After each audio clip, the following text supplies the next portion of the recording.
কষ্টের ভেতর দিয়েই আল্লাহ আমাদের ভরসা করতে শেখান।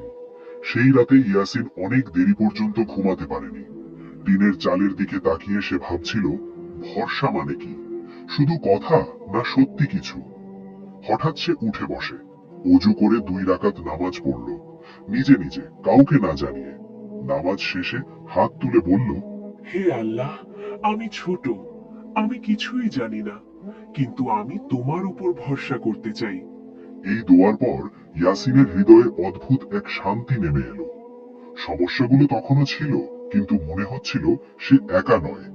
এটাই ছিল ইয়াসিনের জীবনের প্রথম সত্যিকারের আল্লাহর উপর ভরসা করার মুহূর্ত। এই মুহূর্ত থেকেই শুরু হলো এক দীর্ঘ পরীক্ষা, এক দীর্ঘ শিক্ষা, এক দীর্ঘ গল্প। ইয়াসিনের সেই রাতের দোয়ার পর দিনগুলো আগের মতোই চলছিল, কিন্তু তার ভেতরের দৃষ্টিভঙ্গি ধীরে ধীরে বদলাতে শুরু করলো। আগে সে শুধু অভাব দেখত, এখন সে প্রতিটি ঘটনার পেছনে আল্লাহর ইশারা খোঁজার চেষ্টা করত।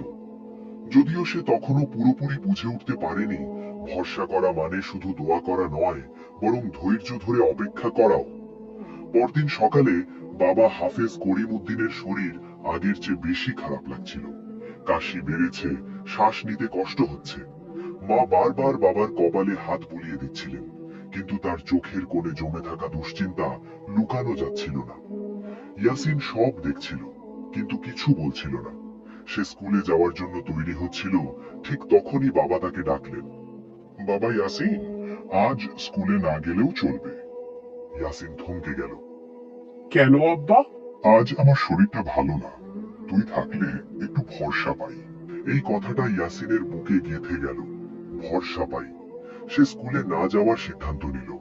বন্ধুদের হাসি ঠাট্টা, পরীক্ষার চাপ, সবকিছু তার কাছে তুচ্ছ মনে হলো বাবার এই অবস্থার সামনে। সকাল গড়িয়ে দুপুর হলো। মা পাশের বাড়ি থেকে একটু চাল ধার করে আনলেন, চুলায় ভাত বসালেন, কিন্তু তরকারির হাঁড়ি ফাঁকা। ইয়াসিন জিজ্ঞেস করল না, শুধু বুঝে নিল আজও অভাব। দুপুরের নামাজের পর বাবা দুর্বল কণ্ঠে বললেন, ইয়াসিন, একসময় আমি মানুষকে কোরআন শেখাতাম, আজ নিজের ছেলের জন্য কিছু করতে পারি না। ইয়াসিন চোখ নামিয়ে ফেলল।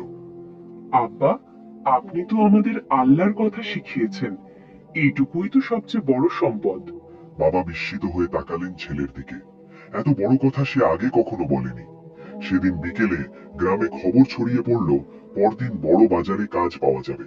অনেকে বলল, অল্প বয়সী হলেও ইয়াসিন চাইলে কিছু কাজ করতে পারবে। ইয়াসিনের মনে দ্বন্দ্ব শুরু হলো। কাজ মানে আয়, আয় মানে বাবার ওষুধ, কিন্তু কাজ মানে স্কুল মিস, পড়াশুনো পিছিয়ে যাওয়া। সন্ধ্যায় সে মসজিদে গেল। ইমাম সাহেব কোরআনের একটি আয়াত তাফসির করছিলেন। আর যে আল্লাহর উপর ভরসা করে, আল্লাহই তার জন্য যথেষ্ট। এই আয়াতটি যেন ইয়াসিনের বুকের ভেতর ঢুকে গেল।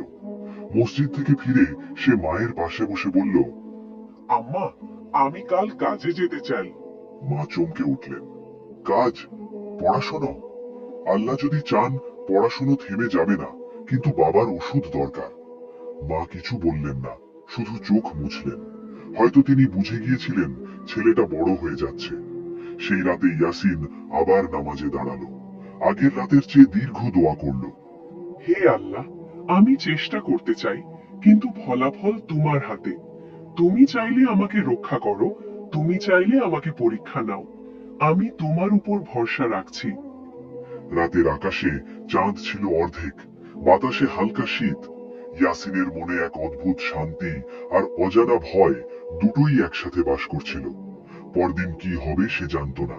কাজ পাবে কিনা, টাকা আসবে কিনা, বাবার শরীর ভালো হবে কিনা, কিছুই নিশ্চিত ছিল না। শুধু একটি জিনিস নিশ্চিত ছিল, এই প্রথমবার সে নিজের পুরো ভরসা আল্লাহর হাতে ছেড়ে দিচ্ছে। এই ভরসার পথ সহজ ছিল না। সামনে ছিল আরো কঠিন পরীক্ষা, আরো গভীর বিশ্বাসের লড়াই। ভোরের আকাশ তখনও পুরোপুরি আলোয় ভরে ওঠেনি। মসজিদের ফজরের আজান শেষ হয়েছে কিছুক্ষণ আগে। ইয়াসিন নীরবে ঘর থেকে বেরিয়ে পড়ল। তার হাতে ছিল পুরনো কাপড়ের একটি ব্যাগ, ভেতরে কিছু শুকনো রুটি আর পানির বোতল। মা দরজার পাশে দাঁড়িয়েছিলেন, চোখে ছিল দুশ্চিন্তা, কিন্তু মুখে কোনো বাধা নেই। সাবধানে থাকিস বাবা, শুধু এটুকুই বলেছিলেন তিনি। ইয়াসিন মাথা নাড়ল, কিছু বলতে চেয়েও বলল না। কারণ সে জানতো আজকের দিনটা কথা নয়, ধৈর্যের। বড় বাজারে পৌঁছাতে প্রায় 2 ঘন্টা লেগে গেল। রাস্তায় তার মতো আরো অনেক কিশোর যুবক, সবাই কাজের আশায় এসেছে। কেউ ইট তুলবে, কেউ মাল নামাবে, কেউ দোকানে ঝাড়ু দেবে। সূর্য উঠতে উঠতে ভিড় বেড়ে গেল, কিন্তু কাজের সংখ্যা কম। একজন বড় লোক জোরে জোরে বলছিল, শক্ত হাত চাই, দুর্বলদের দরকার নাই। ইয়াসিন নিজের হাতের দিকে তাকালো।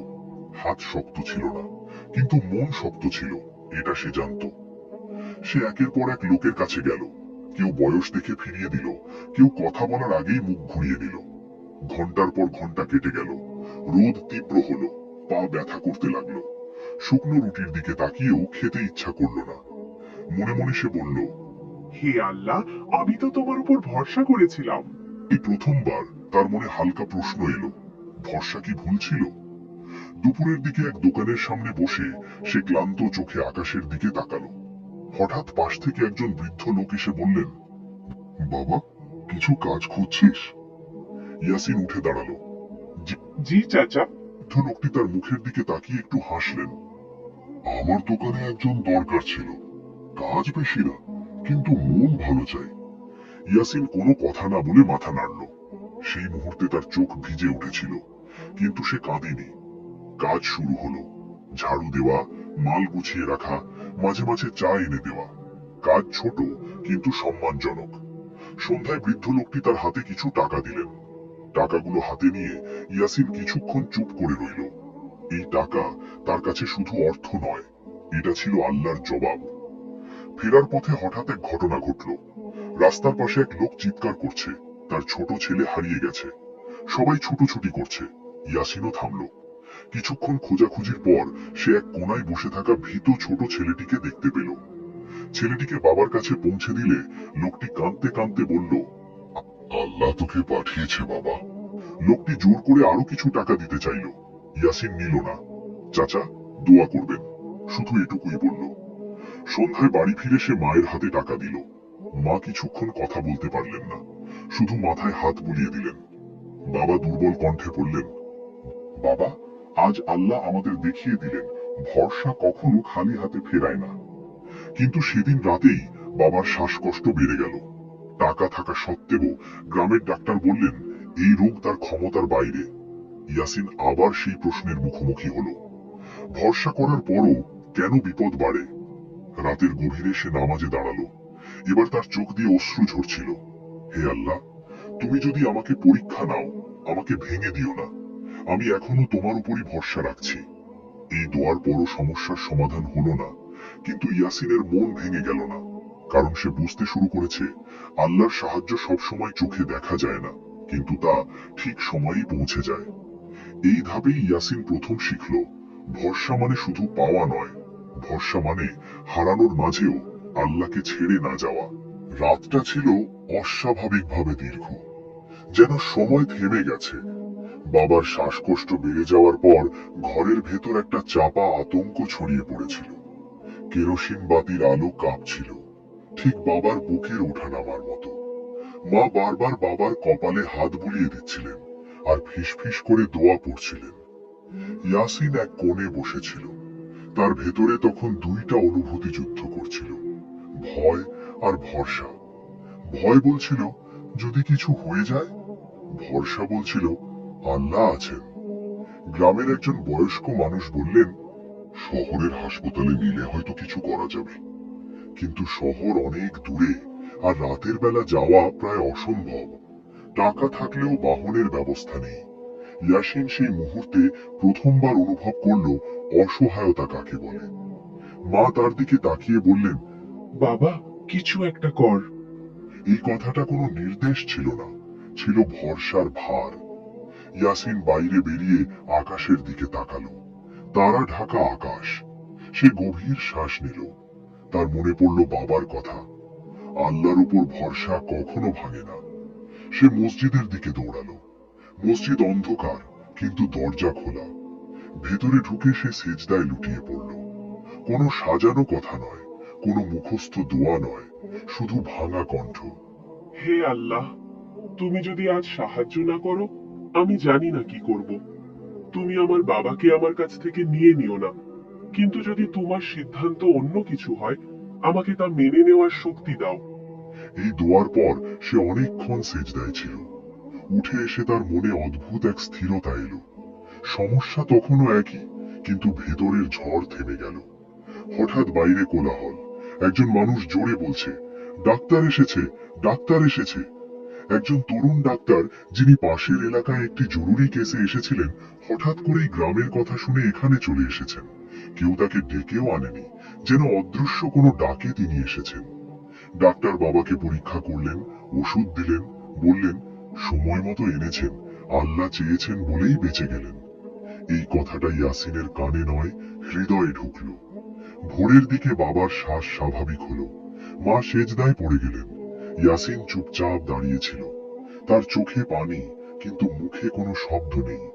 সকালবেলা বাবা চোখ খুলে ধীরে বললেন, বাবা, তুই কি ভয় পেয়েছিলি?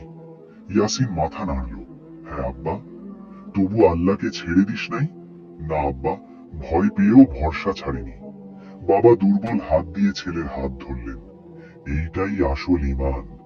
সেদিন ইয়াসিন বুঝল, আল্লাহর উপর ভরসা মানে এই নয় যে কষ্ট আসবে না। ভরসা মানে কষ্টের ভেতরেও আল্লাহকে একা মনে না করা। সবচেয়ে বড় পরীক্ষাটা সেদিন সে পাশ করল। ভোরের আলো ধীরে ধীরে নূরপুর গ্রামের ঘরগুলোর ওপর পড়ছিল। টিনের চালের উপর জমে থাকা শিশির বিন্দু রোদের ছোঁয়ায় চকচক করছিল। সেই আলো যেন শুধু প্রকৃতিকে নয়, ইয়াসিনের জীবনের অন্ধকার অধ্যায়কেও আলোকিত করছিল।